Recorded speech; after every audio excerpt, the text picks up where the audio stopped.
Hello, good morning, and welcome to the Comics Experience Graphic Novel of the Month Club. This is the Kids Show, which is my favorite show because kids are the future of comics, as we all know, and as they should be. We've got a really good book this month. And did you like our new credits? I loved our new credits. I thought those new credits were really sharp looking. I want to thank Jordan, our producer. I'll thank him at the end too, but he did a really, really, really good job on those. They look fantastic. But we didn't have the please stand by thing. Well, it doesn't matter. You don't care at home. I know. Shut up, Brian. You're babbling. Anyway, we've got a really fantastic book this month. It's really fun. It's really funny. It's got a lot of heart. It's just a swell piece of cartooning. It's got jokes that I think that the kids are gonna love. It's got jokes that work on a level for adults like me. I loved the book. The book is The Bawk-ness Monster. Oh, and we have our lovely creative team. We have SARA and Natalie Riesss Getter. Hi. Yes. Hi. Hi. Hello. I got the start right though, so I feel good about that. Thank you. Yeah. How are y'all doing? We're doing pretty okay. Yeah, excited to be here. Yeah, cool Nice. Opening. Yeah, Yeah, the it looked opening all right. credits are awesome. Yeah. It looked pretty okay. I like the way that it sort of looks like it's coming into the store, but Anyway, yeah, no, this is a really swell book, and just so I don't forget to mention it. This is their second book, I guess. But the other big one is Dungeon Critters here, which is also a really, really swell book. And if you're sitting at home and you liked Bawk-ness, you should also buy a copy of Critters. Yep, sounds good. Look at that; they even held them up. I love it. So my first question, and I always ask the same first question, because I think it kind of gets to the core of a lot of things, and it's why comics? Of all the things you could possibly be doing, what is it about comics that attracts you, that thrills you, that is the way that you want to communicate and how you communicate? Do you want to start? You can go. I mean, I like to draw and I like to write, and I feel like making a comic book is a good way to like make a finished visual narrative without having to involve a whole team of people. I started off doing comics alone, and then I started making comics with SARA, and it's just so much fun that it felt like a worthwhile thing to do. Yeah, it's my job now. I mean, do you want to tell the story about? Oh, so my like first start in comics, or in writing anyway, was when I was like 6 or 7. I made up a story about a dragon rescuing a princess and was telling my mom about it, and she was like, "Oh, cool. Let me make that real." So it was the 90s. She was doing desktop publishing stuff. She typed it up. She put some clip art on it, and she gave me like a printed out version of the book. And I thought, wow, you can make books. And then that's the career I ended up going into. But yeah. Wow, I literally love that story. That is, I think, the best story I've heard out of 200 plus interviews. That you were 6 or 7 and your mom made you a clip art version of your comic. That is super cool. It was more of a picture book, but picture books, comics, they're related. Yeah, it's the gateway drug into. Oh my God. Exactly. Yeah. For me, I guess comics journey started at the Scholastic Books Fair, and I read a book you might have heard of called Captain Underpants and the Attack of the Talking Toilets. Sure. And in that book, like, I think at that point I like knew about Garfield and I like read comic strips or whatever, but I didn't think, I don't know, like when you're a kid, you just think like those things just happen to, like they just happen. I never thought that you could make it, but in the Captain Underpants, like the kids themselves like draw their own comics, and I was like, whoa, you can make comics. Yeah. So I started out by making like rip-off Captain Underpants basically, and then I ended up making my own stuff, and then I decided at the age of like 10 that that's what I wanted to do for the rest of my life. Nice. And here you are, still doing it. And no one told you, SARA, that was not a practical thing to do? No. Oh, that's great. I had 2 other sisters to be like successful people, so. Well, it's great. You guys both started real young, doing and making comics. That's pretty exciting stuff. But there's a difference, right, between sort of that childlike desire, like, oh, I want to make comics, and then as you grow up, finding out the trickiness of it, I guess. So how did you guys singly or together like actually make it happen? I mean, I feel like for me, it's just I just have a very one-track mind. So it's just been like I decided to do comics when I was very little, and that's basically the only thing I ever cared about. Nice. Like I was not a very good student. I would just draw comics during class all the time, to the point where my teachers had to like set me aside and be like, "Do you have like a problem?" Like I don't. It was a whole thing. That I would like not do my schoolwork. Basically, I would just draw comics. I don't know. That's just I don't know. And then when I went to college, I again was not a very good student. I would just draw comics in my spare time, or like develop my stories or anything. I would still like do my work, but I don't know. I was just very like single focused, like single minded, I guess. Did you go to college for drawing, for art, or? Yeah. Like that's why I also like didn't care that much about school, was because I figured that my portfolio mattered more. So I went to the Pennsylvania College of Art and Design in Lancaster, Pennsylvania, which is a very, very small school. There's like 200 kids in the whole school, at least when I went. And yeah, that's just been very, very focused on comics pretty much. Was there specifically a comics program? No, I just went in for illustration and then just did comics as much as I possibly could.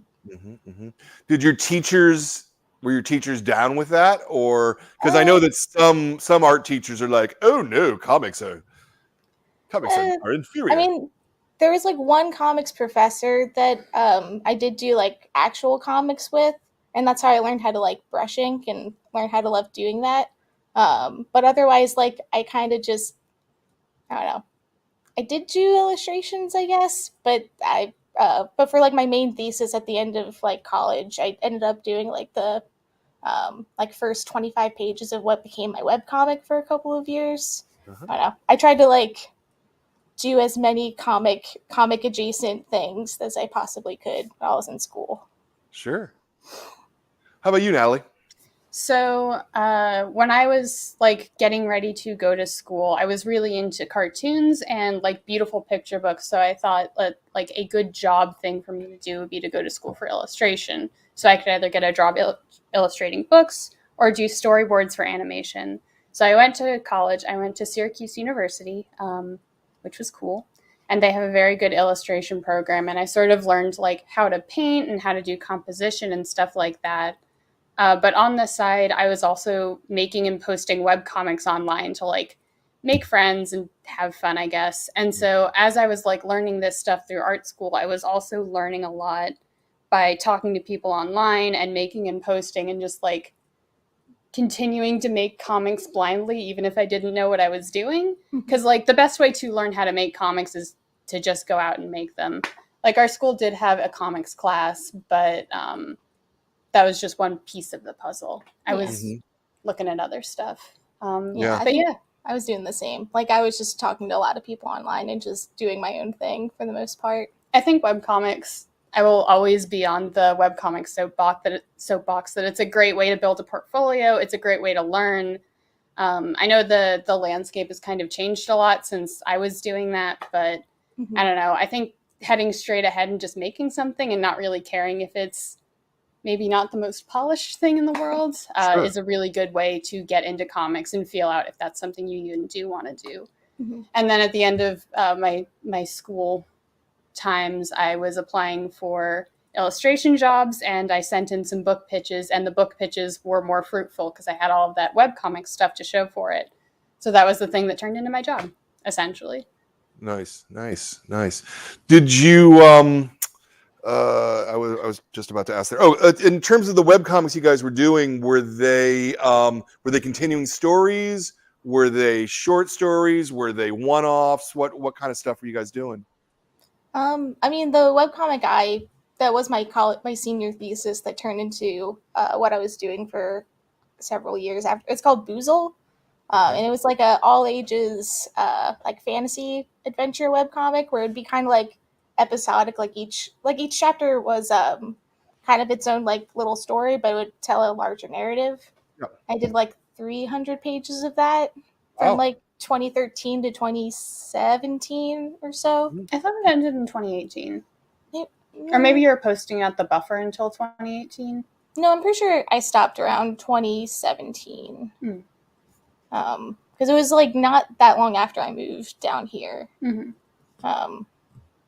And 2018 is when you moved down here, so Yes. I was definitely not working on Boozle anymore at that point. Yeah. You also did a bunch of shorts, though. I feel like your shorts were, like... more successful. Yeah, but they were also really good for showing to publishers for, like, work stuff. Yeah, and then on the side, basically once I graduated college and wanted to start going to, like, independent shows like SBX and TCAF, I started making, like, short 12-page comics and stuff like that, like shorts like Haircut and Wicked Queens. I won like a mini grant at Mice for. Oh, nice. Yeah, and those are I don't know, a little bit shorter and more condensed and really good to show to people, basically. Yeah, and you're talking about print mini comics at that point. Yeah. They would be like self-published. Yeah, zine stuff. Yeah. I don't know if you mentioned it, but you did have a brief career in copy and print, so you had like the hookups at Staples to get your books made. Yeah. Nice. That always helps. A discount. Yeah. A very generous discount from me to me. Anyway. My comic was called Snarl Bear. It was a dark fantasy, like, unicorn violence comic. It's very weird, but I'm still very proud of it. I ran it from 2012 to 2017. I think I did some other shorts, but my main thing was doing Snarl Bear. Yeah, I actually knew I knew about you from Snarl Bear. Before we like formally met, I did fan art over a webcomic. Oh, that's cool. Yeah. And I was a big fan. Yeah. That's kind of how we met. We were in the same circles because of webcomics, and then we found out that we were both kind of living near each other, so we became travel buddies for shows, and the rest is history. Yeah, then we that's cute. Playing D&D together. Yeah. Love it. I love it. And so Critters was your first book, yes? You guys The first graphic novel together. Yeah. Yeah, we did a bunch of like smaller projects before. Like Dungeon Critters started out as like short 20-page like one-offs basically, that we did mostly to figure out how to collaborate better, I guess, because the way that we used to do it was that Natalie would be like the sole writer and I would be the sole artist. Like I would do the backgrounds and then she would do colors, and that's how we collaborated. But like it ended up turning into that she would miss drawing basically, and I would miss writing, and I would miss writing. So because we're both like writer, like cartoonists that did our solo work, so we both like kind of missed doing that. So we, I don't know, as we like went along, we were able to like modify our collaborative process as we went. Which I think for like shorter projects, that's perfect. Rather than trying to figure it out for a 240-page book, it would have been kind of a nightmare. Sure. Yeah, we did the 3 Dungeon Critters where we were swapping on and off, and then we actually did an Animal Crossing fan comic where we finally like got it, where she was drawing the characters and I was doing the backgrounds, and we flipped on and off for writing. Yeah. And then we made Dungeon Critters. The book. Yeah, it's a neat way to collaborate like that. And it's pretty rare because I mean, relatively so, you know, again, in terms of people I've interviewed, most of them are either writers or artists. It's very few that are, both people are cartoonists and making, you know, cartoons that way. What are the upsides and the downsides to you guys for doing it in that fashion? I feel like the biggest upside is that we both get to play to our strengths. I don't know, in that like when we like swap are writing back and forth to each other. We're kind of editing as we go. Like, we also work with an editor, obviously. Sure. But we also like kind of edit each other, and we can kind of like, I don't know, pretty much like present like the best version of the comic that we are like really passionate about, because we both have like a say in it pretty much. It's really good to have somebody to like pass something back and forth with. I guess an editor kind of does that, but like not at every single stage of the process, because like he's busy. But I can just run into the next room and be like, hey Smo, does this make sense? Yeah. I don't know, it's very back and forth. And also like I'm really good. I feel like I have like a lot of strength with like character acting and stuff like that, and like doing like facial expressions and big goofy jokes and stuff like that. Yeah. While Natalie's really good at like cinematic, like pacing and action sequences, like camera angles and stuff like that. Yeah, like you have really good compositions that I wouldn't be able to come up with those. You'd figure it out. Well, but we make it work. Yeah. I mean, that's the upside, is that we get to, I don't know, like our combined strengths make a better product, basically. Yeah, I agree. I guess the downside is, I guess it takes longer. It does take a little bit longer. And also, like in the beginning of Dungeon Critters, we were living like half a country away from each other. So we were doing all of the collaboration online. And that's definitely gotten way easier once we can like sit and have a conversation and like pass a sheet of paper back and forth. Yeah. So let me ask kind of about the mechanical aspects of passing that sheet of paper back and forth. Obviously, you're passing a sheet of paper back and forth, so that's fairly easy.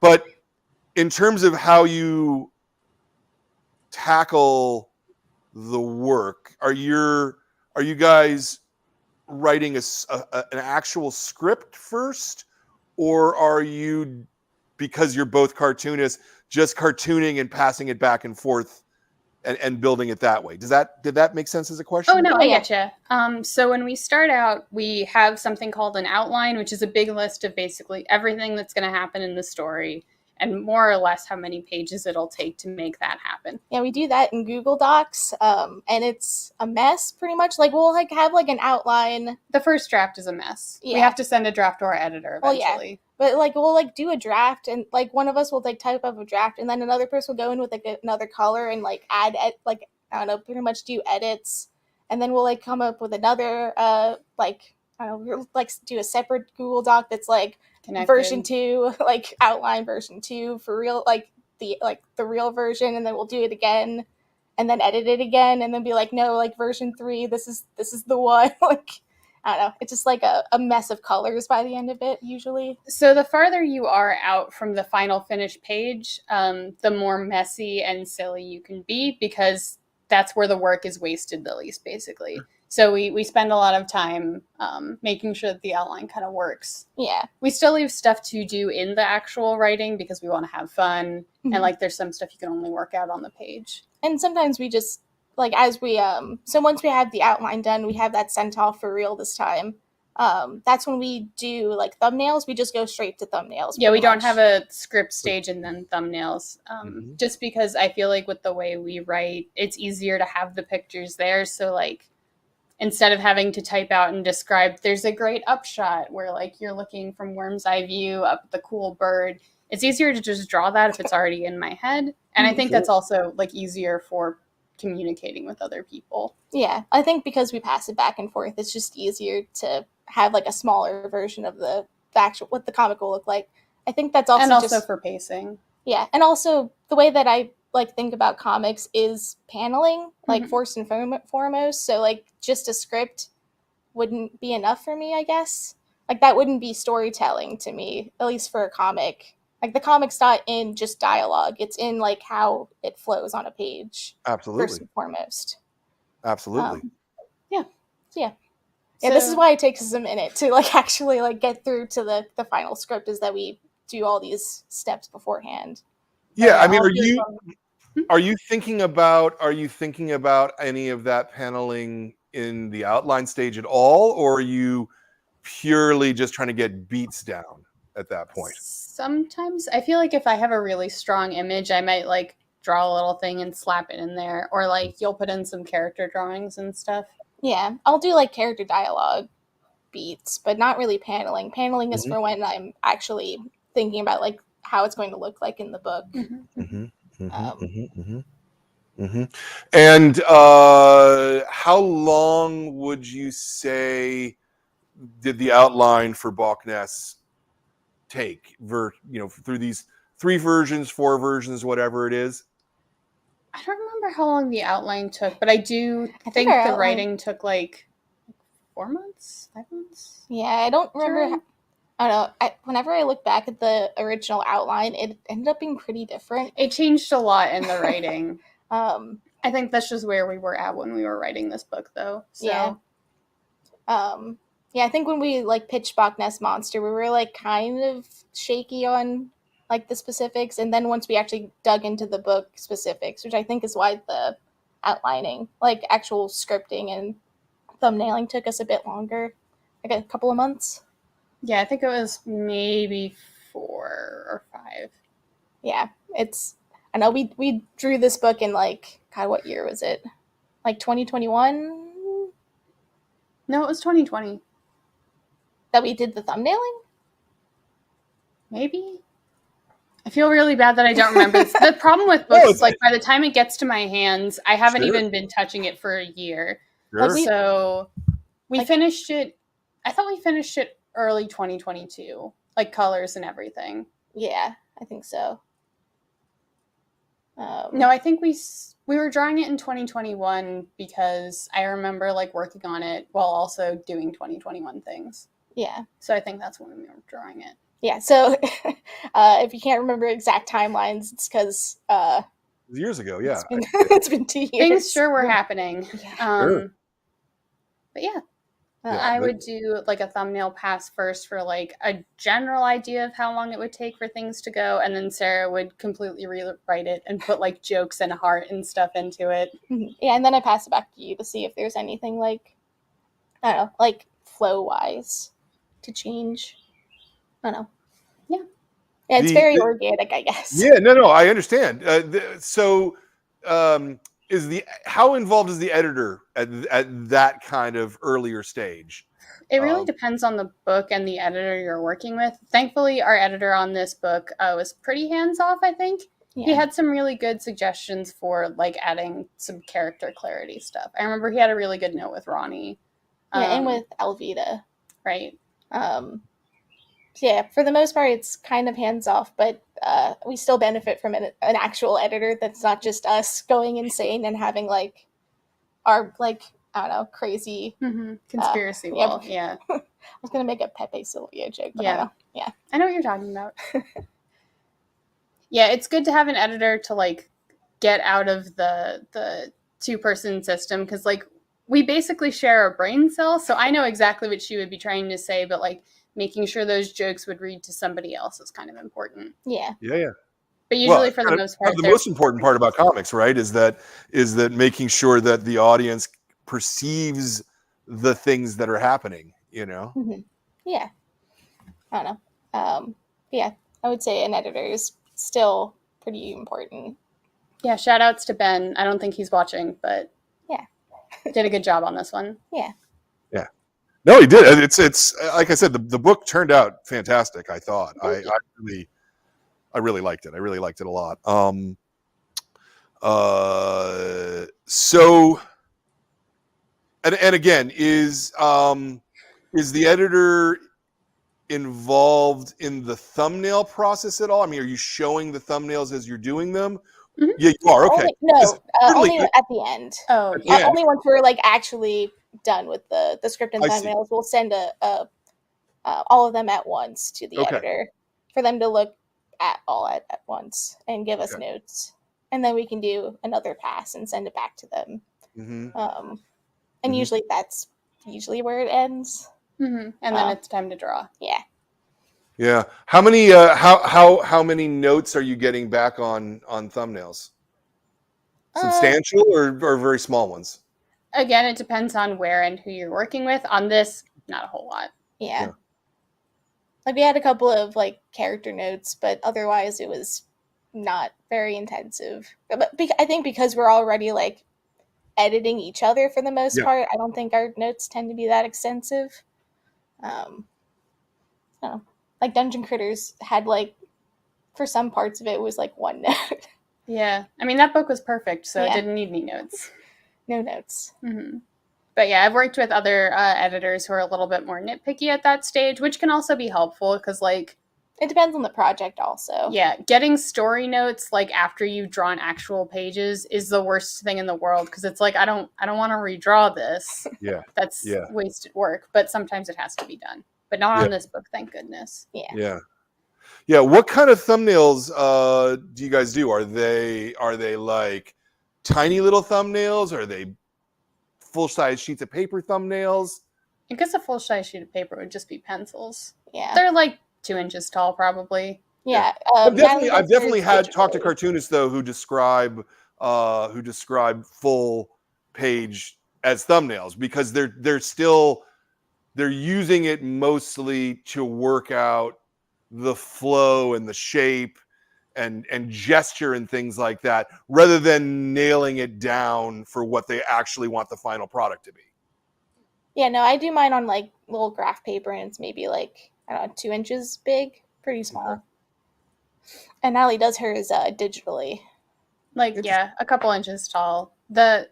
So I do most of my work digitally, and whenever I'm actually drawing comic pages, a nice thing about my thumbnails is I can like blow them up and then just draw on top of them, so I can do that thing of like figuring out the blocking of where stuff has to go with that thumbnail, which is pretty useful. I do not do that. Yeah, well, I just redraw it.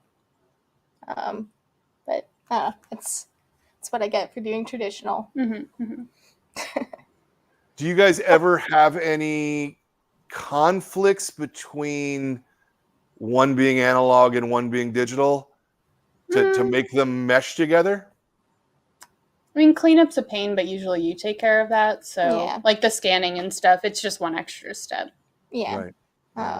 But otherwise, I don't think there's been too much of a problem. I feel like we've done enough comic pages together that we're pretty good at making it seem seamless. And also at problem solving to like figure out how to make that work. Yeah. I think on our recent book that we've been thumbnailing, Sarah's gotten a lot more good about just like copy and pasting panels from mine instead of bothering to redraw it, Yeah. which saves a lot of time. Mm-hmm.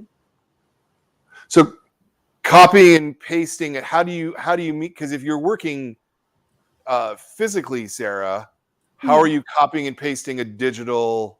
I do still scan in my thumbnails to show to an editor anyway, so I have to clean it up anyway. So usually I'll just like write a note that says like same, meaning like it's the same panel or setup that Natalie already drew. So it's like a note to myself to just copy it over pretty much. I see. Okay. Yeah, there's a really fun piece of editing terminology that you use. Oh yeah, that's LOL Nat. LOL Nat, where there's like a page where I don't have to draw anything pretty much because it's all backgrounds, like an establishing shot, and I'll just write LOL Nat. Or Nat Help is the other one. Nat Help is funnier. I like that. I like that a lot. How long does the thumbnail process work for you guys, given that you're working in different not media, but different methodology to do it? How long did it take you to thumbnail Bawk-ness, for example? I mean, I don't know, like 4 months. Like 4 months about. I don't think it was any crazier than any other book that project that we've done. I honestly don't feel like the digital traditional, like having to mush that together really slowed us down that much. Again, we were used to it from Dungeon Critters. Yeah. And at this point, it's just a matter of being like, hey, can you come look at this piece of paper, or can you come look at this screen? Yeah. It's kind of 6 of one, half dozen. Yeah, I mean, it's not even. I wouldn't even guess that the harder part is digital versus analog. I would think it's more just the assignment of work, right? Mm-hmm. Like who's doing what and how's it getting done, and making sure that the things get done would strike me as organizationally the hardest part. Is that? I love spreadsheets. I'm always doing spreadsheets about this where I like calculate how fast we need to be and like who's responsible for what.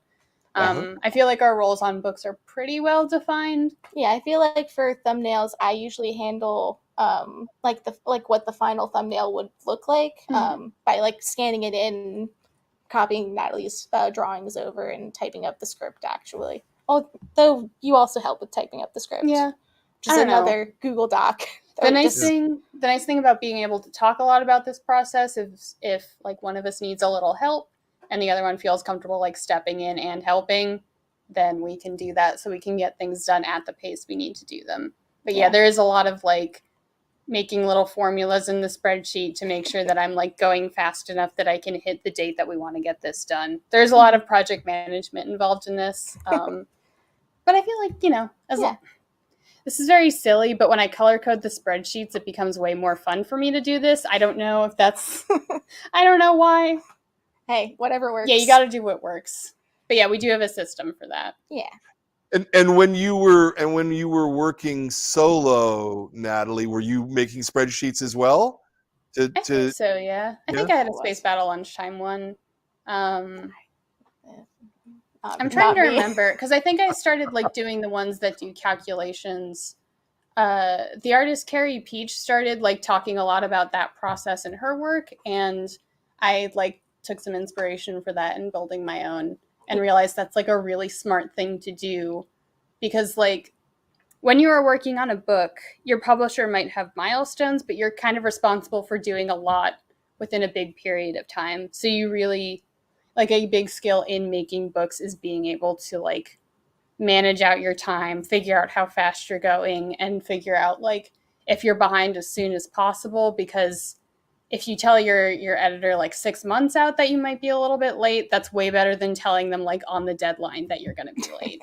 Like if you give them more time to prepare, they can have more time to prepare, so you don't have to overwork yourself. And thankfully, I've been really lucky to work with publishers who are good about that stuff. Mm-hmm. Yeah. I mean, Dungeon Critters was my first published work, like big published graphic novel. So before that, I either did like anthology work or like really short stories. So I didn't really have to like intensely schedule or like schedule it out pretty much. Yeah. Well, you also mentioned that with Critters, you did it in, I think you said 20-page chunks was what you guys said. Oh yeah, that was like our self-published stuff. Yeah. Not the actual like graphic novel was done separate from that, I guess. Like that was done with like all the organization that we had to put into it. Oh, that's interesting. So are you saying that that you redrew sections of Critters? We took parts from our self-published work and kind of like integrated it into the story. But for the most part, like this, like Dungeon Critters is all original like stuff.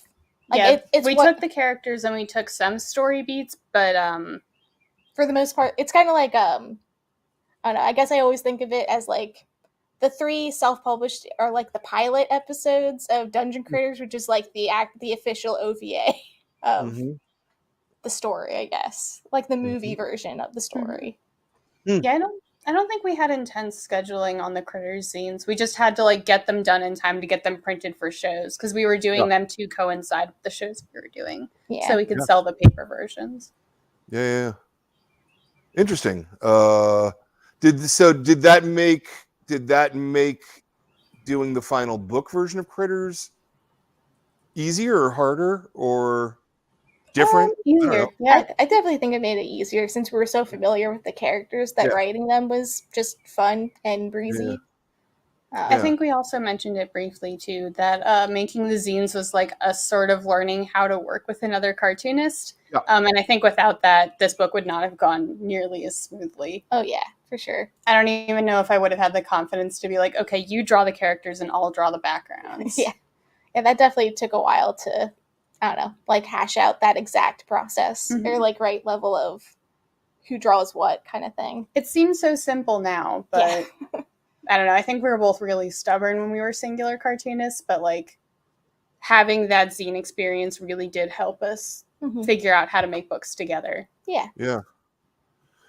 And so what would you say was the big differences between plotting out Critters, which you were doing sort of 20-page for a physical comic, and plotting out Bawk-ness, which I have to assume was always intended as a 200-page story from the get-go. Yeah. I mean, plotting something shorter is going to be a lot easier, I guess. But I guess with Bawk-ness, I don't know. I feel like it wasn't that different. It was just like taking the same process that we were doing already and just Making it longer. Making it long. My hand's going off the screen. That doesn't help that it's like out here. Yeah, I guess it was just like the same process but longer. Because with Dungeon Critters, the book, we kind of had organized it into like 3 acts, sort of, so we could tackle each act at a time. Yeah. But Bawk-ness is just like, I guess you could split it into like the camping section and the more rest like of it. the rest of it. Yeah. I don't know. It just felt like the right thing to do when we were building the story. It didn't feel that hard to build it out because we had all of that sort of supportive infrastructure by having the outline to guide us. Yeah. And I was thinking of it as just like one long, like really, really long Saturday morning cartoon. So I guess like Dungeon Critters does have like kind of distinct acts in it where it's like, this is the part where they're at the ball and this is the one part and this is the court case. While Bawk-ness is just like, I don't know, it's just like, I guess just more of like an escalation of things just keep happening. Yeah, I guess it's a more like concise story arc. I guess it's a little bit simpler in that way. Yeah. But you have all of the different like character relationships kind of swirling around a more simple story, which I think makes it maybe a little bit more elegant. Mm-hmm. Yeah. Yeah. But Sarah, that was kind of the thing that I was trying to get at, and through my awkwardly and poorly phrased question, was there's a difference between, at least I think there's a difference between doing kind of vignette style storytelling, let's call it, and building a longer narrative where, you know, you get to page 180, you're like, oh wait, I totally forgot something that should have been at page 20 or whatever, you know. It feels like one uses different muscles to do those different, if that's a good analogy. Yeah, totally. I don't know. I guess Bawk-ness is also a little bit like simpler of a story, which kind of lends it to be like easier to plot out.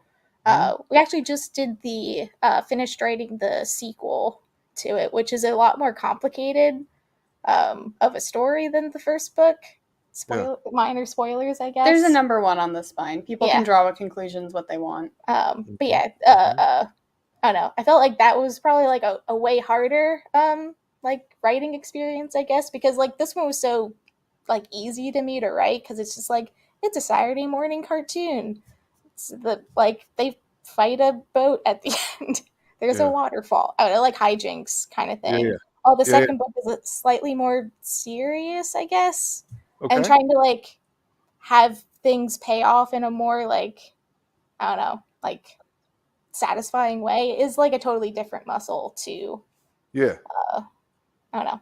Well, the nice thing about writing with thumbnails is that the thumbnails are very easy to draw, so we can always go back and fix it. So if I forgot to do something on page 20 that's important on page 180, I can just go back and add some more stuff to page 20. Yeah, sure. I think that's the nice thing about going like writing it like at each level. So you do the outline, the whole thumbnail, the whole drawings of the book, whatever.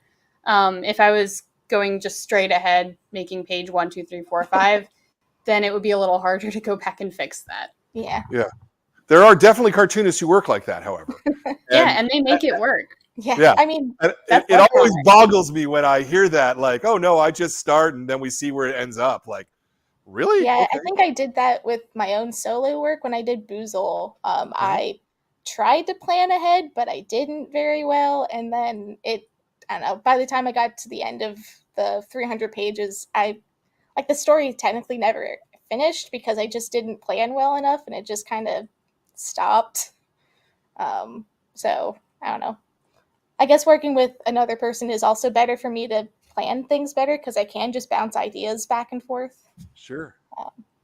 I think there's a good balance to be made within like having enough play of like making it up as you go versus like having enough structure that you don't mess up. And I think that's different for everyone and every project, honestly. Yeah, for sure. Absolutely. Because Absolutely. things do grow and change as you work on them. And I think it's cool to like follow that instinct and give yourself the room to let that change. Yeah. But also when you're working with a publisher, you do have to give them the thing you said you were going to give them. So Yeah. it is what it is. Yeah. Where did the kernel of the idea for Bawk-ness come from? Like the nugget of the idea came from do you know what Earthbound is? Not specifically, no. It's an RPG from the Super Nintendo, so it came out in like 1995. Okay. And there is a section in it where it's basically like a sorry, do you know what Final Fantasy is? Mm-hmm. Okay, so it's like, kind of like Final Fantasy if it was about the Peanuts characters. That's Earthbound. Okay. So like it takes place like in like a pastiche of America or like the world, like called Eagle Land. But anyway, there's a section in that game where it's like fake Scotland called Winters, and there's like the Tessie Watching Club, and it's just a bunch of people who like watch a lake with like binoculars. I guess Tessie is supposed to be like Nessie. Yeah, Nessie. And I thought like I had an idea for like a fan comic about the Tessie Watching Club because I thought like the idea of like just a bunch of people with binoculars looking at a lake and the interplay between like what if the monster's like behind them the whole time, like that kind of thing. So it started out as like a Earthbound fan comic idea that I took and was just like, I could do this like an original idea. And then, I don't know. You could make something like bigger and more interesting out of that kids looking at creatures impulse. I guess. So yeah, then like, I don't know, kind of like Bawk-ness Monster is a mix between a chicken and a sea monster. It just came from a bunch of disparate parts where I took this like Earthbound-esque idea of Tessie, and I was like, what if it's Bessie, the Bawk-ness Monster? I don't know, a wordplay. And then I had like a bunch of other like separate children characters. Like Penny came from, I did a short back in like 2015 called Do You Like Anime? And I really liked the character of Penny. So I was just like, okay, I have this kid character. I can put her in the Bessie Watching Club, I guess is what it was at that point. I feel like she was also like a good starting point for the friend group because she's got kind of this horse girl energy about Bessie. That's fun. But then it's like, well, it's a cryptid book. So you need somebody who knows a lot about cryptids and is enthusiastic. So that's where you get Kay in there. And then you get Luke because you need a skeptic to balance that out. So a lot of the like building the characters started with like taking Penny and being like, okay, what are her friends like? Yeah. I know, like the way that I write characters is just very like bouncing them off each other pretty much. Sure. I don't know, like my sketchbook is just filled with like conversations of like characters talking to each other for the most part that may or may not end up in the story. It's just me like figuring out how they like interact. Like what's interesting, what's funny, what's cute, what's characterful. Yeah, like how would they interact, kind of thing. And the other half of it is do you know what Digimon is? I know what Digimon is. Yep. Okay. In the first season, there's a section where all the kids go back to the real world pretty much with their like monster guy, like little friends. Right. So they kind of, but also like their parents get involved. So you have a lot of like interesting real kid problems. Like there's a character that's like adopted that finds out he's adopted, or there's like two other characters where like their parents are divorced. So these brothers can't like see each other very often. Right. So you have these like very realistic child problems, but also they have to stop the monsters from destroying Tokyo. And I always thought like that, like the texture is good. Yeah, like I thought that like interplay, even when I was a kid, was like really interesting. And as now as an adult, that's why like Ronnie's like the other big part of this story is that I really wanted like the parents to be involved. Yeah. Yeah. I think she has good character too. And we've also heard from like people who read this with their kids that they appreciate her, and that's nice to hear. Yeah. Yeah, no, very much. So it sounds to me like a lot of the kernels of this are all from your head, Sarah. Yes. Kind of, yeah. We had to, when we were like pitching we had to pitch a bunch of stories, and this is the one that I came up with for the most part. And that's the one that the publisher, like we pitched like a bunch of different books, and this is the one that the publisher went with pretty much. Okay. Okay. So it's not like every idea that we have comes from me for the most part. Oh, no, I wasn't trying to suggest that. Just it sounds like the initial impulses were kind of from your head, and then I Natalie think you definitely took the lead on this book. Yeah. Yeah, and so Natalie, how do you add and change and improve, if you do, her work? I draw the water really well. I don't know. I think what we talked about before with having like another person that can help you work out the structural stuff, I feel like I helped out a lot with like the building blocks of the book. Oh, that and like like I don't think this book you designed Big Tar. Okay, but like most like the actual Bessie designs and like creature designs in general, I think are all you for the most part. I think I like did a pass to give them a little bit more like flavor or believability. I had a lot of fun. Basically, Sarah's first draft for Bessie was like more sea-serpenty and a little bit goofier. With like it was basically like a sea serpent with the chicken head, and I wanted to push her more in like I wanted her to look like a magical animal that you would want to be friends with. Like I wanted to get that kind of, I don't know, like horse girl fantasy in there a little bit. Yeah. And that was a lot of fun to get to do that. But yeah, I would say that most of my contributions were like structural stuff, like figuring out, okay, this should happen, and then this happens. I built a bunch of backgrounds. And then Sarah came and laid all of that beautiful character work over top of that to make this like book with a lot of heart. Yeah. I don't know if that answers your question. No, there are no answers to any of these questions. You understand? Sorry, I don't know if that was an interesting response. It was an interesting response. How similar are your drawing styles natively? It's hard to say because like I live here and I look at my drawings every day, so I think, oh no, that's totally different. But they are both cartoons. I think our styles mesh pretty well at this point, but I feel like you can kind of tell like what I don't know, like if we both drew the same characters, I feel like you probably could tell what Natalie drew and what I drew. I'm just gonna hold up the book here. Here's some of my is that in front of the camera? Yeah, you're in front of the camera. It's mostly in the glare. Okay, well here's some of my Bessie drawings that we put in the back of the book. Yeah, they're pretty realistic looking. And then here's Sarah's drawing of drawing of Bessie. Yeah. So that's the difference. Yeah. I think I'm more focused on some more textural stuff. I love drawing food, and I love drawing slime, and I love drawing creatures, and Sarah loves drawing funny little guys. Yeah. I don't know. I feel like I don't know. Like I do think you have like a anatomical like texture to it, I guess. I spent a lot of time learning how to draw animals in my teens, and I think that still has helped through with me today. It helps to make my dragons look cooler. Yeah, I did not do that. I just spent all my time drawing goofy faces. And that's why all your faces are so funny. Yeah.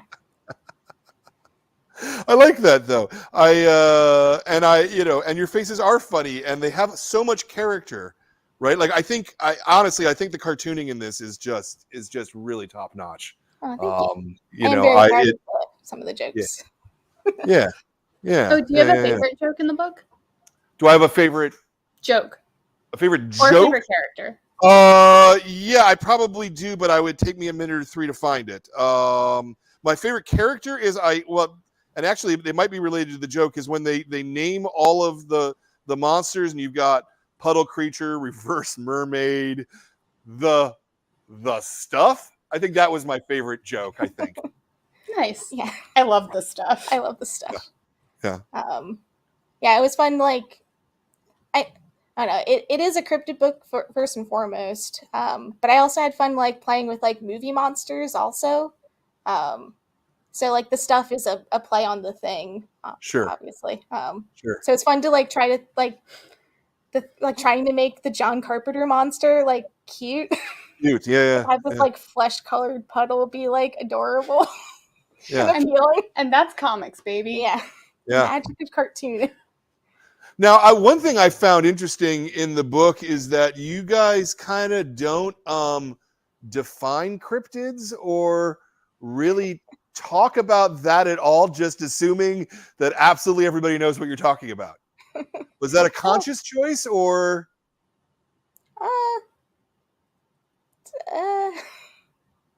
Not really. I mean, I guess I would have slowed things down to stop and have them be like cryptids are creatures that might be real but not, or that kind of thing.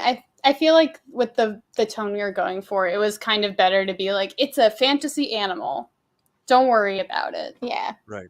And I feel like honestly, it didn't occur to me to explain that. Yeah, I thought like with the character of Kay was going to be enough, like especially with like her little like informational like Bessie 101 was enough to kind of like get what you would get the idea of like it's a creature that may or may not be real. Yeah. When you actually, let me back this up a little to ask a somewhat related question. Do you perceive the book and Critters for that matter as specifically aimed for younger readers, or are you trying to make something that pleases yourselves that kids can also enjoy? Complicated question. I mean, Dungeon Critters we definitely made for us first and foremost, and kids very much like it. Bawk-ness, I think I set out to appeal to children.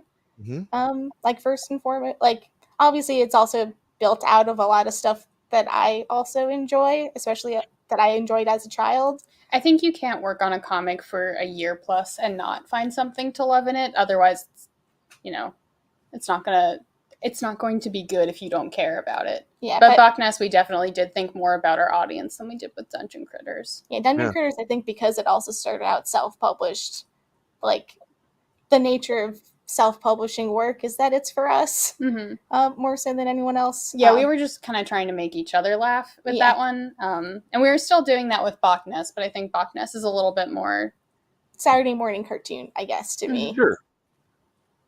Sure. Yeah, no, I only wonder this because, you know, again, to get back to the like lack is the wrong word, but the not defining what cryptozoology is or what a cryptid is. I wonder. I don't think it goes over the kids' heads because I think it's pretty obvious, but I don't know. It was just a question I had when I was reading the book, if that makes any sense.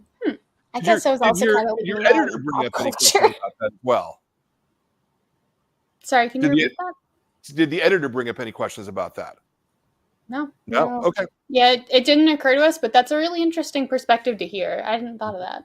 I think I was also just relying on pop culture in general, like general osmosis of knowledge of like the X-Files and Gravity Falls in general would do the work for me.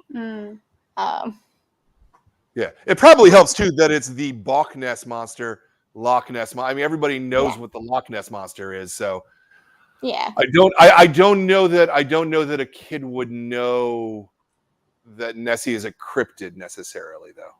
Not necessarily. Yeah, I feel like that's something you could like ask a friend or family member. Could Google it. I mean, like I feel like Big Tar being the other big one, like Bigfoot is also a pretty. Do kids not know about Bigfoot? It's not about Bigfoot, I think. I would hope so. I have to call up your niece. Yeah, like call up my niece. It's hard for me to say because you know I'm a little older than your demographic, but you know I remember Bigfoot very plainly from the 70s because that was a big thing in the 70s, man. Boy, Bigfoot was everywhere. He fought the $6 million man, so you know. Of course, it was a robot that was built by aliens, but still. Oh, pop culture, how I love you. Yeah. Okay. So you've done your thumbnails, you've got your working thing. You've now got to start penciling it. Mm-hmm. How much are you relying on the thumbnail when you're penciling versus you just use that as sort of the building block? I mean, I'll like look at the thumbnail to like for like composition for the most part, but Yeah. I'll redraw the whole thing. Like I actually have an example of what my pencils typically look like. I mean, this is like a 2-page spread, so there's no panels really, but let's try to figure. There we go. That one. Yeah, so I do these on like graph paper Yeah. with like just regular graphite. And then I'll use a light table to copy that onto Bristol, where, I mean, these are what the final inks look like, but Yeah. I'll do like blue pencil first so that it's easy to clean up. Basically, I hate erasing, so I'll just use blue pencil so I can take it out in Photoshop after scanning it. Yeah. I want to ask a question about the graph paper because I think you're the first cartoonist that I've interviewed that uses graph paper specifically. Huh. It's a recent development, I guess, but Okay. Like for Dungeon Critters, I worked 11 by 17 and I just did all the pencils on that Bristol paper. But what happened is that I would ink fast and then edit in post, and like the editing process would take so long, and I didn't like doing it because I don't like working on a computer for the most part. That's why I'm inking traditionally. So I decided with this book that I would do like a 2-step process basically. So if there's like a character that's in the wrong spot, I don't have to like erase it and move it. I can just like move the drawing over and then like do the blue pencil and ink that way. But yeah, and graph paper is just I don't know why I started drawing on graph paper. I think you got a bunch by accident and then thought, oh, I'll try drawing on this for fun, and then you liked it a lot. You were also doing a lot of strips on it. Like for DV2. Yeah, I think I was also drawing a comic strip at the same time. I think I just went to a grocery store and just bought up a bunch of graph paper. It's just like cheap paper that's nice to draw on, pretty much. Yeah. And I'm not inking on it, so sure. I can draw pretty quickly and keep going. What about the nature of the grid that's behind it? Does that change? Because your cartooning is very round. Is the only way I would put it. And so I'm curious about the square nature of the graph paper versus the round nature of your art.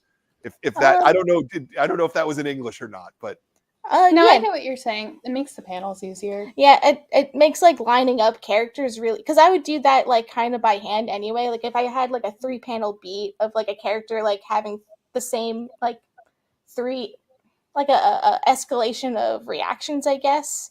If that makes sense. Like it'll have like the same so character. It's the same shot, but they're in the same place, but they are making a different face in each one. So you do need to redraw every time, but they need to be in the same place and the same size. Yeah, so I would just like draw a line between them like manually, but with a graph paper I can just like use the graph paper to keep them like consistent sizes. I feel like it's just better for consistency rather than like the graph paper is like has light blue lines anyway, so it's not like it's getting in the way. Like once I turn on a light table, like they all go away pretty much. Yeah. Yeah. Neat. No, I'm just asking because I hadn't heard it before, and I thought that was a very interesting way of working. We love craft questions. This is a really fun podcast to be on. Yeah, like I said, I think I was just drawing on graph paper because I was working on a comic strip for fun in my spare time. And I just had a lot of graph paper that I like drawing on. Yeah. No, that makes a lot of sense. When you're going in and you're doing your pencils, how much are you thinking about the page turn? I mean, I think about the page turn when I'm doing thumbnails. So when I'm like penciling, like actually doing like the penciling, like the thinking work is done for the most part. Like the thinking work is more so me trying to make like the page itself look really good. and like having it flow. And if there is like a dramatic page turn, or like flowing into like the next page, because we the way we thumbnail is that we thumbnail like with the spreads next to each other. Yeah. So we'll know like generally how it's already going to like read, I guess. Yeah, we figure out which pages are going to face each other, because you also have to make sure that the panels don't line up weirdly on the page too. But yeah, the page turn is important. Yeah. There's a lot of good jokes with that too. Yeah. So yeah, if there's like a really big joke, I'll try to like make sure that's on a page turn, or like something surprising, or like if they are changing scenery. It's a tool. Yeah. Yeah. Well, it's one of the really unique things about comics too. You don't get the page turn in music or in prose or or any other art form that I can think of, that deliberate change in time that the reader controls.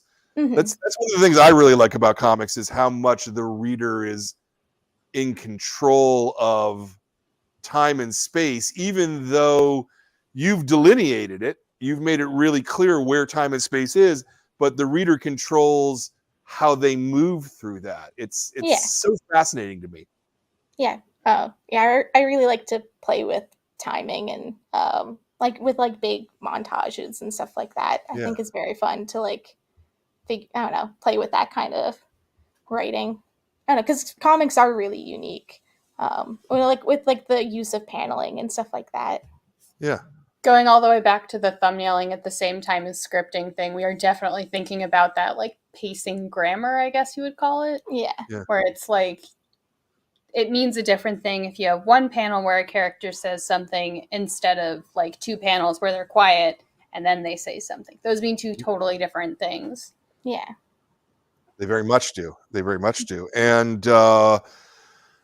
trying to figure out how to tell a story with the least number of panels is kind of the art of comics, right? It's to reduce things down so or that they're yeah, sometimes more is funnier. Yeah, I have a bad habit of taking Natalie's thumbnails, which will be like a very elegant, like I don't say they're elegant. I don't know. I think they're kind of elegant, but then I'll be like, I want like 5 more jokes, so I'll just like add it. So it ends up being like a 9-panel page by the end of it. I can't help myself. Makes a better book. Yeah. Is there yeah, no, it's interesting because you really don't you really use the grid very little.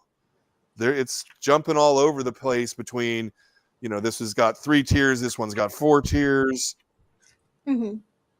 Yeah. How much of that is conscious and how much of that is what the scene needs, if that question made sense? I don't know. I guess part of it is also that I'm drawing at a different size than I did for Dungeon Critters. So I feel like Dungeon Critters is like way denser because I had way more room to draw. So I feel like for Bawk-ness, it depended on the page I was going for, but I feel like Bawk-ness generally has less panels per page just because I was like physically like on a smaller piece of paper. So just, I don't know. I guess with like, I think it also makes it bouncier. Like the pacing is a little bit bouncier with less panels per page. Yeah. I interrupted, sorry. No, that makes sense. I wasn't really thinking consciously of like how many like stacks of panels I was doing. I guess it just depended on the page for the most part. Sure. Yeah. No, but I mean, as you both know, there are certainly cartoonists who are very rigid in their formality of how they approach a page and what they do. And I like the fact that this doesn't have that, some pages, there's full bleeds, other pages, full bleeds for anyone who watching along who stuff when it's out to the edge of the page, and then other pages don't. And then you've got pages that are diagonal and pages that are, I don't know. It's a very strong piece of cartooning, as I will say again. Let me ask you another question about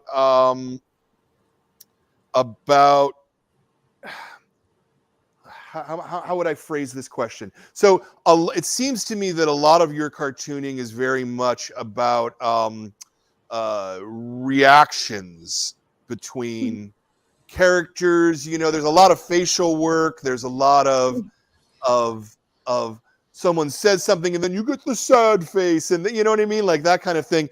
But there's also an awful lot of work that's being done with onomatopoeia, with effects and sound. How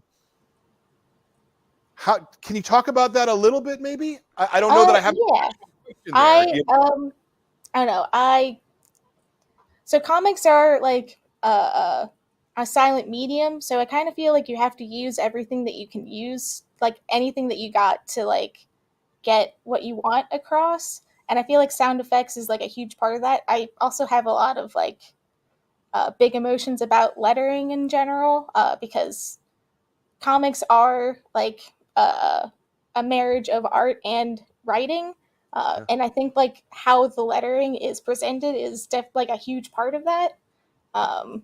So I mean, this book is the first book that I had like a font made of my handwriting for, but for Dungeon Critters, I made a point of like hand lettering the whole book, which took way too long, which is why there's a font now. But I do still like go out of my way to do like all of the sound effects are hand lettered, and it's part of the art. And like for more important things, I'll hand letter. Like for I guess bring up this page Yelling. again. Like mostly yelling. If there's yelling, I'll do it. And also for like I don't know, like the children's like handwriting, I'll do like in graphite, like by hand. I think because it's Luke, I had to like make it look different than Penny's handwriting. Yeah, so I designed handwritings for all the kids, which is like good character work. Yeah, Luke's was done left-handed, so it would look different than the rest of the kids. I don't know, stuff like that. Like I feel like playing with even how like the lettering is done can also be like an expression of character. Sure. Which is very important to me. Sure. I think one of the things that I was kind of thinking about is stuff like when Kay pulls up her t-shirt and there's like an untuck, you know, like I thought that was really funny, and that was it's an unusual use of the onomatopoeia first off, but it's also much like those, you know, the sad faces with the big eyes, you know, there's something cartoony about it that I don't even know that I would say is a traditional way of lettering, if that makes sense. Yeah, I've been told by editors, like not necessarily just on this book, but in past work, that it's very unusual that I'll like have a character like doing something and then I'll have a sound effect that's like a noun next to it. But I've also been told that that's like good for kids to like figure out. I don't know, because like I think that joke is that she's like revealing her shirt, so it's like the sound effect is shirt, and then she untucks it, and then like untucks shirt. So I don't know. I guess like it's all for like clarity, I guess. Also, it's funny. Also, it's just funny. It's very funny. It's kind of like I don't know, like jokes where it's like the Batman sound effect. It's like pow, biff. But I think it's always funny when people like mess with those things where it's like, I feel like there's a cartoon I'm thinking of specifically where they like have a noun for like. Probably, is that a SpongeBob bit? It's probably a SpongeBob bit that I'm thinking of. Like you're a big fan of SpongeBob bits. Yeah. I'm trying to think of it. But yeah, I think it's also something that works a lot better in humor situations, because I feel like for a dramatic moment, you can use it. Just the tone is a little different. I definitely don't try to use it for dramatic moments, but I don't know. For like a bit, I guess it's to like emphasize jokes and stuff like that. Yeah. It's another useful tool. Yeah, no, it's and you're using your toolbox really, really well. When we talk about lettering, you said you had a font made from your handwriting, which is fantastic. There's a lot of change in font size, though, even in individual panels. Is that literally just using the higher point size on on the font, or is Yeah, it I'm a actually the font guy, so this is a question for me. yeah, or is it a mix of the font and then hand lettering? There are some where it's like partially font and some hand lettering, but mostly when it's font stuff, you can just make it bigger or smaller in the program. And also Photoshop has a thing where you can like italicize or bold it, and I feel like you get a lot of performance out of just like little tweaks like that. Yeah. There's also just the practical thing of like sometimes you need to make it smaller because that's the amount of space that you have basically. Sure. So I think you probably noticed on the originals of the pages that Sarah draws the balloons, which I think is good because it makes them blend in with the art. But that also gives me a little bit of a puzzle of making sure that everything like fits and looks good. Yeah, I'll at least like write it out in pencil. You do, which gives me a good guide. Yeah, so it's not hard. Yeah. But yeah, I think it is also a mix of hand lettering and font work. But I think the font work also can be pretty expressive. There's, as we mentioned, the tools in the toolbox. There's a whole lot of different things you can do to like get acting out of a font, which is really cool. Like, again, you can make it smaller, you can make it lowercase, you can do the italicized, you can do the bolds, you can. I have a lot of opinions about balloons, but that's sort of a different question. Yeah, I don't know. I want to make sure that the font looks close to, if not as bouncy as the hand lettered stuff in the characters. It's all got to fit together. It's all one thing. Yeah. Yeah. Alvita particularly has a lot of maybe not font work, but like ballooning work done with her.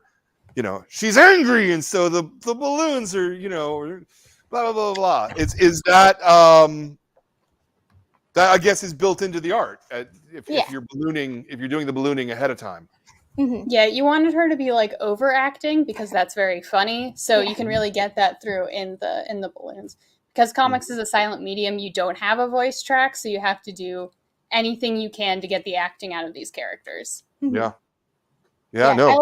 I just like I don't know, the act of like varying balloon shapes and sizes to indicate like tone and volume, I guess, is, I don't know, it's always like a very fun thing to mess with. Yeah. How much of it are you pondering ahead of time, and how much of it you're just doing instinctually on the page? I mean, I do, for the most part, I do like thumbnail word balloon shapes, I guess. So I do think of it like as part of the writing for the most part. It's not always like exact or whatever because I'm drawing them so small, but I do like if a character is shouting, I will like thumbnail a little like starburst to indicate that ahead of time. But a lot of it I feel like is kind of instinctual.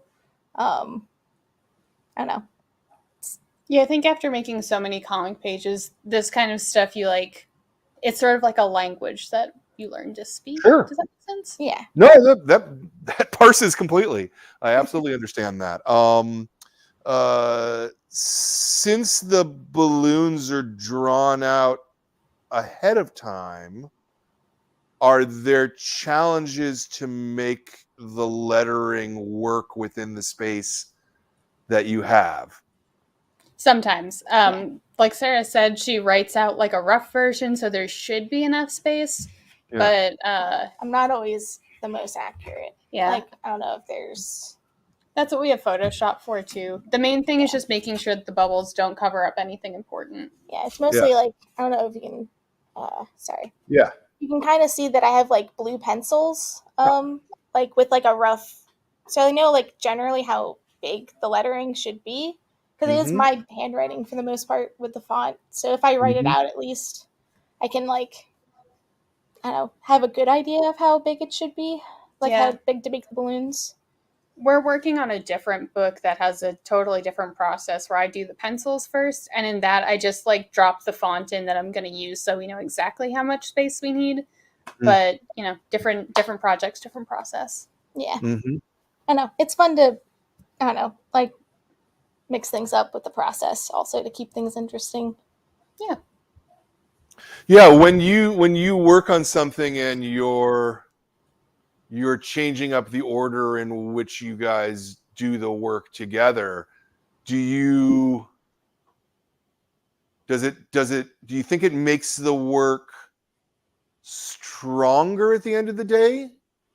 Does It depends on the project, I guess. I think Yeah. being flexible with the needs of each project, if that Yeah. makes sense. Yeah. So we have two things that we're taking into account. One, what would make the best book, and one, what would we be the happiest with, I guess. Because if we're not enjoying it, something needs to change. Yeah. Like I feel like Dungeon Critters was a very important book for me to like, because it's also like my first major published book, so I had a lot of things going into it that I was very passionate about, like hand lettering, and like so it was like hand lettering and something else. I had another thought. It might have been the hand drawn balloons. There were a lot of craft things that you were very passionate about, and that you're still very passionate about. I feel like hand lettering was like the big one that was like very important for me to have in this book. But then like for Bawk-ness, I eased up on that a little bit, but it's still very important to me. It's just different priorities, I guess. Yeah. I don't know. Like it's all like kind of a learning. Oh yeah, it was also cleanup. Cleanup was the thing that I absolutely hated doing. So I had to like change up my process at least a little bit so I could make my drawings a little bit cleaner so they don't have to work on the computer nearly as much. Sure. I don't know. It's all just like learning and growing and refining the craft. Yeah. Yeah, I think Yeah, no, I mean, evolve is good. Yeah. For what it's worth, I really think that your cartooning is fantastic, and not just the cartooning aspect of it, but all of the other parts of it, right? Which are things that we don't usually talk about when we talk about cartooning, like the lettering and ballooning and spacing, and yeah, there's just something. If I think that if you keep at this, you might have a career. That's all I I sure hope so. And I guess then the last question is the lettering. The coloring process. Lettering. Yeah. What lettering? The coloring process. How much time do you have? Yeah, let's as much time as you need. talk about it a little bit. How are you figuring out what you want to put on what page? So at the like very top level, when I started coloring this book, I had just finished coloring a book where everything for the most part was pink or orange, which are my favorite colors. And the cover of this book also ended up being pink, so whatever. But I knew from the start that this was going to be taking place underwater and in the woods, so it would be a very like green environment book. So at the very start, I was like, okay, all of the characters are going to be pretty warm for the most part, and then I picked out their like sort of theme colors, so they would be distinct enough, but they would look like a group, if that makes sense. Yeah. So I had that. When I start coloring a scene, I will take all of the pages from the scene, put them in a file, and do like a loose paint over just to like get the idea of what colors I want to use for that scene. Like if it's a morning indoor scene, the colors might be softer than if it's like a midday outdoor scene, stuff like that. Or like figuring out if there's like a big emotional moment that I want to do a more abstracted pop of color in. That all gets worked out at that stage. I think I did this on this book. Sometimes I'll also do something called a color script, where I'll do like little like painted thumbnails for sort of like the color vibe I want to go for a scene, and I can use that as a guide. I think that's at the back of the book. Yeah, I did do that for this book. Okay. Yeah. Basically, it's a lot of planning. That's my big thing on this book, is doing a lot of planning, but also thinking about stuff with the rhythm of how you read those pages, like making sure the characters read, making sure the lighting reads. Lighting's a lot bigger in this book, I think, than it is in Dungeon Critters, because I don't know if you probably noticed. And this one I started doing more like cell shaded shadows than I do in Dungeon Critters. Dungeon Critters is a little bit more flat and like sort of airy. I use more white space in that one, I think. Whereas in this one, I have some more dramatic shadows. Everyone's a little bit shinier. Yeah, I don't know. I think colors. You've also got bigger panels to work with by and large than That's you true. do with Critters. That is true. Yeah, it's all about like making sure that the scenes have like some sort of cohesion to them, if that makes sense.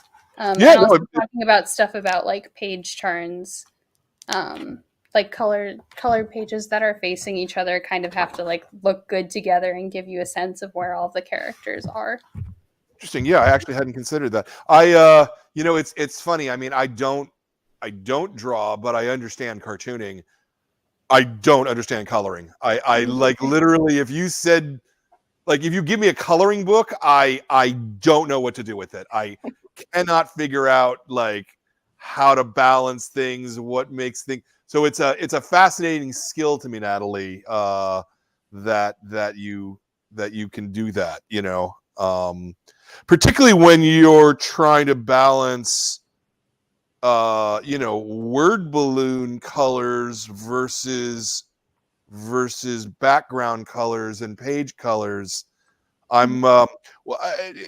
Because it seems to me that most colorists really avoid coloring balloons.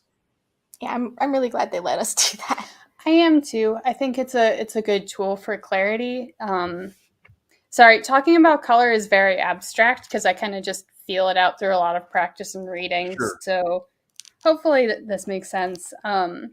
By giving the color balloons different value, then I can kind of affect like what order they're being read in. So you have on the one hand the tool of like the balloon and where the balloon is put, but then you also have like that little bit of extra for the color of the balloon for clarity. I also feel like being able to color the balloons makes it feel like it's more part of the art rather than just like a thing that's slapped on afterwards, like having them all be like a uniform white.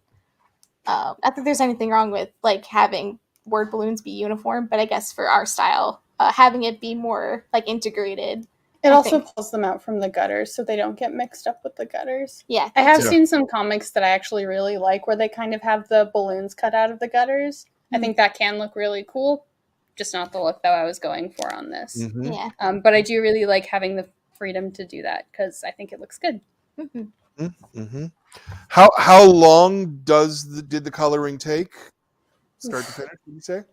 I'm pretty slow. I think this one was like 5 or 6 months. I was going behind you and also drawing the backgrounds at the same time. Yeah. So I think it took me about 6 months start to finish, like following behind as you were like cleaning and drawing. Yeah, I think I also helped with flats also. You did. Yeah.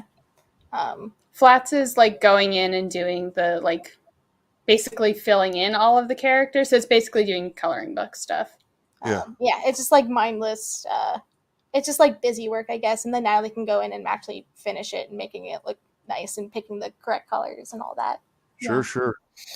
That's interesting that Natalie, you're drawing the backgrounds at the same time you're doing the coloring. Yes. So like I would get a batch of pages. I would get a batch of pages. I would do the backgrounds. Usually I was like maybe 10 to 20 pages ahead in backgrounds from where I was in colors because I need the backgrounds done before I can color. Yeah.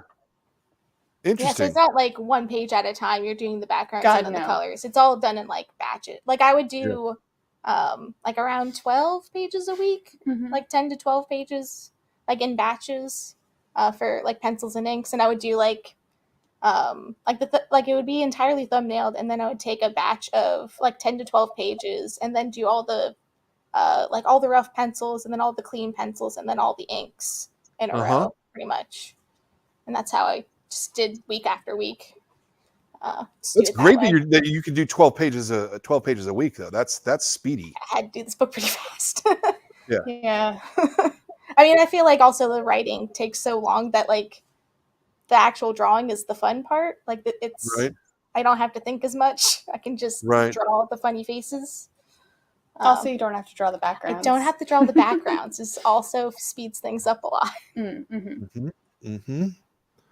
That's fantastic. I love the process that you guys have come together on for this. and it makes such good comics. I know this is like the 5th time I've said this is really good book, but Yeah, no, tell us our book is good. Yeah. book is really, I don't get really tired good. of it. Yeah. Cool. So you said that you're already working on 2. Yeah. We may or there's a Yes. 1 on the side of the book, so Yeah, we Yeah. recently finished writing it. And we'll start on drawing it. I'm not sure what we're allowed to say about it though. Yeah. Because I guess it hasn't been like officially announced, but we are working on book 2. Nice, nice. Are you already thinking ahead of ones past that? That is less set in stone, I guess, but I do have ideas for more books. Yeah, you have a list of like bird puns. Yeah, so I guess if, not to spoil too much, but Nope. you don't want me to say? Mm-mm. Okay. Well, okay. Sorry. All No, right. no, good. It's all good. I don't know how much we're allowed to. Okay. Yeah, Okay. it's the problem with contracts. Believe me, I understand. Do you see this potentially as going on for 6 books, 8 books, 10 books? Ask for a second. I can Okay. see it going. Like, I have ideas for 4 books. I'm not sure if we'll get to do 4 Sure, books, and I course. don't know if we'll be able to do more beyond that, but I would like to. I'd like to do as many books as, I don't know. As many books as they'll let us. Yeah. Yeah. Will future, and if you can't answer this, that's fine. I understand. Will future books be like Bawk-ness in that it's centered on a different cryptid, or Yes. or does the cryptid kids become a bigger focus? If you see what it like, focusing on the kids versus the monster. It would be a focus on a different monster for each book. Okay. So yeah, the next book is a different bird pun. Oh, okay. Bird Yeah. puns, nice. Love it. Love it. Will we see the other cryptids return? Possibly. Possibly. Yeah, no. You can- Possibly is a good answer. That's fine. The truth is out there. Like in terms of the cryptid kids versus the title of the book, I got mixed messages from my different distributors, right? Because Diamond listed this as cryptid kids : the Bawk-ness monster, whereas from, I guess it was from Macmillan, it's Bawk-ness Monster Volume 1 Cryptid Kids or something like that. Like, yeah. How do you guys feel about it? Is it the title of the book, or is it Cryptid Kids title of the book? I guess I've always thought of it as Cryptid Kids, like the Bawk-ness Monster. Right. That's like how we pitched it. No, we pitched it as the Bawk-ness Monster. It was the Bawk-ness Monster right up until like we finished the cover. Yeah, I think Cryptid Kids was like sort of also in the materials, right? Yeah, I don't know how inside baseball we're allowed to be. Yeah, that's true. But we had the name Cryptid Kids at least at some point while we were in development, and it might have gotten dropped at some point and then brought back. Right. Like I guess like the Bawk-ness Monster was like the main thing, and I guess the Cryptid Kids thing came later a little bit. I think it was like in the pitch documents, and then when we were thinking about making it a series, that would be the like overall series name. Yeah. If it ever becomes like a Saturday morning cartoon or something like that, it probably has to be called the Cryptid Kids, because you can trademark that in an easier way, or whatever, Yeah, I don't know. We'll see. Yeah. I think it was just we weren't sure if it was going to be a series or not up until the end, and then we did get a sequel greenlit, so it turned into a series that we already had like a name for. Nice. Yeah, no, I definitely want to see these characters again. I want to see Me too. more of the story. I feel like there's still definitely places you can go here, so that's really fantastic. Is there anything else you guys are currently working on that you feel like plugging, or that you're able to plug? Right? Sorry, Because that was that's a very dramatic sigh. There's something very cool that we are also working that I don't think we're allowed to talk about yet. But Sarah is also working on a webcomic strip that's been like kind of on and off running for the past couple of years. Yeah, it'll Okay. come back eventually. We have a couple of projects that we can't talk about yet, but It is what it is. publishing. Let's talk for a minute about webcomics versus physical paper comics. I mean, it strikes me that one of the there's a lot of upsides, obviously, in doing webcomics because they're out there. They can be seen potentially by millions of people, but monetizing them seems like it's really, really, really, really, really difficult. Yeah. I haven't really cracked that one. Me Yeah. neither. That's a nice thing about working with a publisher is they do all the work of like getting the books made and selling your book for you. Like I'm very proud of my webcomic work, but this is going to be in a library and Snarl Bear probably isn't. Unless you have a very cool or very weird library. Yeah. I never printed Boozle. So the distribution is really nice to have somebody else handle that. Yeah. I mean, you technically had a Kickstarter for Snarl Bear. I did. Yeah, we did get a printing run. I did that through Hiveworks, which is the group that was publishing my webcomic. Like they ran the website and they also helped me run a Kickstarter, which was super helpful. And we did a short print run, but it was like still small press, self-published for the most part. Yeah. Which was cool. And for me, I'm just, it's always been kind of like a thing I do in my spare time. I have almost always had like either a retail day job or, well, now this is my day job, I guess, like doing like the books and such. So now like if I do a webcomic, it's just a thing I do on the side. Yeah. I don't know.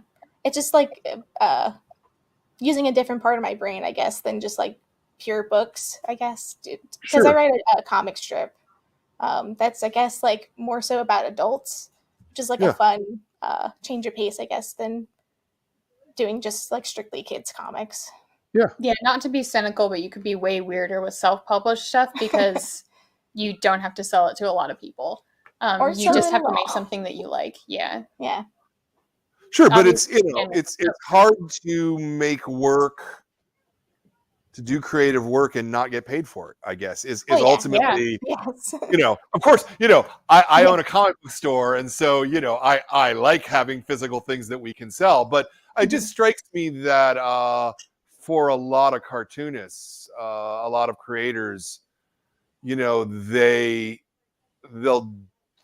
the digital work, they'll do web comics, they'll never make any money off of it, and then they stop making comics because they don't make money off of it. And I feel like I've just been very lucky in that I've always had like something else to support me that does not take up as much time as I need to do something on the side.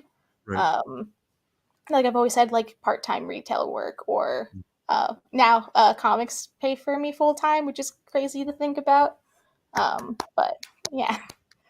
Now I don't have time to do side projects, but yeah, I think it's like there's sort of something that you have to learn as a cartoonist where you split off like passion projects and stuff that you might be able to get paid for, and you can still love the things you get paid for, and you can still maybe one day get paid for your weird passion projects. But I think it's good to have sort of more realistic expectations about your more niche work, but I still think that it's worth making that if you love that thing and you want it to exist. Yeah. It's really hard to be able to carve out the time to make that. Yeah, I think it's just important for me to just make stuff that I care about, I guess. Which I do care about my book work also, which is why I'm working on.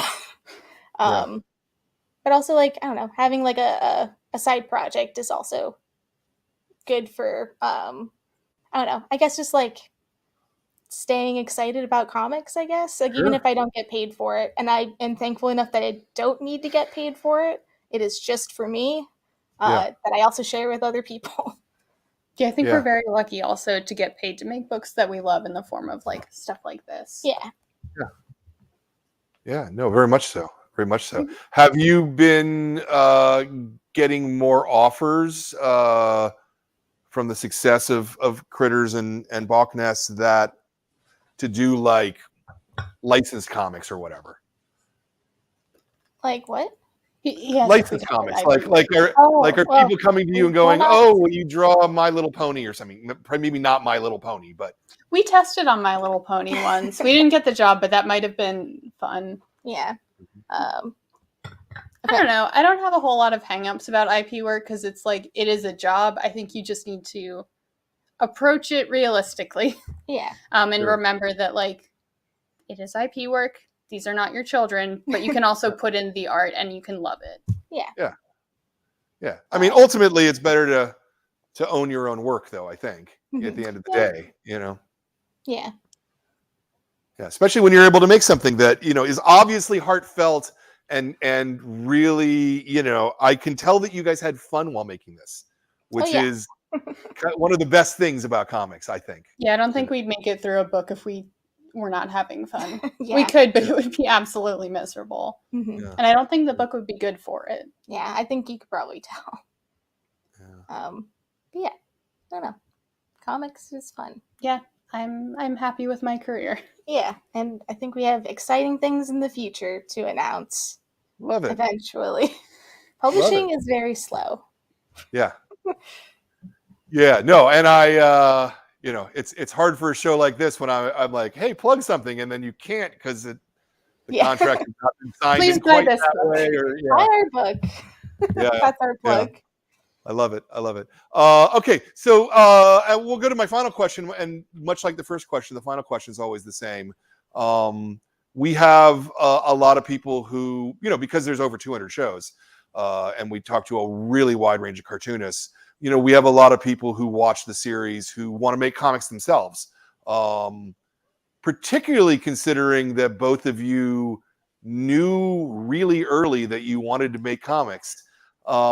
If you had a piece of advice that you wanted to give someone who comes up to you and is like, I want to make comics, but I'm not confident, or I don't know how, or I don't know what the thing to do is, what would be the piece of advice that each of you would give that aspiring cartoonist to encourage them to make more comics? It can be something physical and practical, like making spreadsheets. It can be something philosophical or emotional. It can be something spiritual. But what would the piece of advice that you would give to an aspiring cartoonist be? I hope this doesn't sound like glib, but I do think a good thing to remember is that comics that are bad is better than no comics at all. So even if you make something that you don't think is going to be any good, it's better than if you hadn't made anything at all. Because then at least it gets to exist, even if maybe you don't like how the lettering looks or whatever. And then, you make bad comics for long enough, they'll eventually be kind of good comics. Yeah. I feel like I don't know, my biggest thing is to just have fun, I guess. I don't know. I've always kind of treated comics and writing as toys to play with almost. So I just think not taking it that seriously. I guess this isn't very helpful if you're trying to do this as a serious career. You do take this very seriously. I do, but I don't know. I feel like at least in the beginning, the whole thing is to love comics first and foremost. You have to love making comics to make comics. So, and in order to love making comics, you kind of have to have fun. I don't know. You just have to. I don't know. Whatever makes it fun for you, just chase that kind of thing. Now, practical advice: make short stuff. Oh yeah, and also make it short. I mean, everybody says this, and if you feel driven to make an epic, make that epic. Chase your dream. But making short stuff means you have something finished, and you get to look at it, and then you can move on from it. Yeah. Or make long stuff. I don't know. Yeah. I can't tell you what to do. Well, I love it. I love it. That was great. Yeah, that was great. And I really, as I say, I admire the things you guys are doing. I cannot wait to see what comes, up for you guys. You've got Presumably, you've both got another 40 years of making comics in you. I hope so. Yeah, where's hoping? You know, and so I cannot wait to see it and what you come up with. Thank you. Yeah, and say hi to your muse, Tilly. Tilly's a cat, right? I'm assuming. Tilly Yes. is a cat. Yes. Because that's a very, very blurry picture there. That it's kind of hard to tell what that was. The joke is that it's a cryptid photo. I It was I my thought silly so. idea while putting together the page, and nobody stopped me at the publisher. So Yeah, I like it. I like it a lot. it's been a Well, book. It was funny, and nobody stopped us. yeah. Well, very good. Stick around for a second here. Let me do a little bit of housekeeping here for the show, and then we will come back and wrap this up. Put me on a 1, Ben, if you would be so kind. Hey, you sitting at home with, maybe nothing to do, or maybe you've got lots of things to do, but you want to be entertained. I can give you my highest possible recommendation for Cryptid Kids, the Bawk-ness Monster here, and for anything else that they do in the future. Go back in the past too and get a copy of Dungeon Critters, because this is also a fantastic book. But go buy a copy of Bawk-ness Monsters. You can buy it from us too. They'll somewhere on the screen, or there's a little button you can click somewhere on your thing, I believe, where you could buy it from us if you wanted to. We will be happy to sell it to you. So. And it's really, really, really good. You're going to really like it. I want to mention that next month's Kids Club book is a book called Ultra Laser. There's no finished, I don't have a copy of the book. I have a photo copy of they printed me out one just for me to read. So this is next month's book, Ultra Laser. It's by a bunch of French people. Maxence Henry, Pauline Girard, Yvonne Duc. I'm almost certainly mangled all of their names. We're going to find out next month how good their English is when we try to interview them. It should be fine. It'll be great. But this will be next month's book, is Ultra Laser. That's about a month from now. In 2 weeks, we are doing the Adult Graphic Novel of the Month Club, and the book is Family Style by Thien Pham. And this is a really, really, really smart, fantastic, terrific book that he actually originally did on Instagram, which I have all kinds of questions about that. But it's about his coming to America from Vietnam with his family, and how all of the memories in his life are around food. And Thien's actually going to be here in person. He will be sitting next to me. And we're going to have a studio audience again. I'm really excited about that. So that's 2 Sundays from now. So please show up to those, because that's how we make these things work. I want to make a bunch of thanks, actually. I want to thank Jordan, my producer, for doing all the backstage stuff that almost none of you see, except for things like you just saw the credits at the beginning of the show. I want to thank Ben for handling the production of the show here while we're doing it. I want to thank my wonderful, wonderful, wonderful staff, Zoe, Kat, and Katie, who basically allow me to, they run the store most of the time, so I get to sit around and have conversations with the cartoonists. I probably couldn't do it without them. I really, really like that. I want to thank all of you readers at home who follow this, who read the suggestions that we make, or just want to learn more about comics. Thank you for being interested in the medium. Comics are the greatest thing in the world, and we love bringing them to you. And I want to thank, more than anything else, all the wonderful, wonderful cartoonists out there who allow us to do this. I would not be able to do my job if it wasn't for cartoonists. And I especially want to thank Sarah and Natalie for making this book. For you guys were great. This is great. Oh, I have so much. Where's that little heart thing? There you go. I just love you, and thank you so much. Thank you for having us. This was awesome. I love getting an excuse to talk about comics grammar. Oh yeah, for sure. I don't know. I love talking about comics. I just love comics. I don't know. Awesome. Well, stick around until the end of the show. We'll wrap something up for you and I. But other than that, everybody who's sitting at home, thank you so much. We will see you next time. Thanks for coming. Thank you for watching this episode of the Graphic Novel of the Month Club. If you enjoyed what you were watching, please subscribe and hit that bell up in the top corner. If you enjoyed the books that we're talking about and the creators that we're talking to, every month we pick a brand new book. The staff votes on it. It's a program that helps keep our store alive, and we'd love to have you as a member. You'll get a new book every month. Just follow that URL at the bottom of the screen.